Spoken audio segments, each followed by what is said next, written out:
Yo, what's up guys?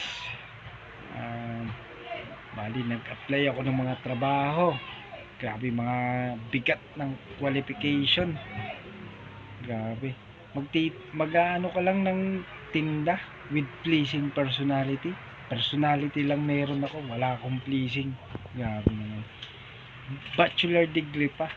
Grabe. Hirap talaga. Tapos, ang liit po ng sahod. Ano ba naman sa Pilipinas? Sana yung mga company dyan, yung mga ibang company, yung willing matuto, pwede naman, natututunan naman lahat ng bagay. Sana ganun naman tayo. Yun po, may balot. Narinig nyo po, may nagtitinda ng balot.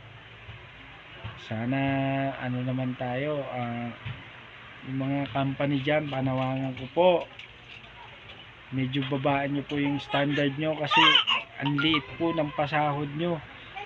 Bachelor degree sa Rizal Province, nako, 12k to 13k. Tapos sa Manila, minimum. Tapos ang taas ng standard, grabe naman. Sige po, umiyak na po yung baby na binabantayan ko. Magandang gabi.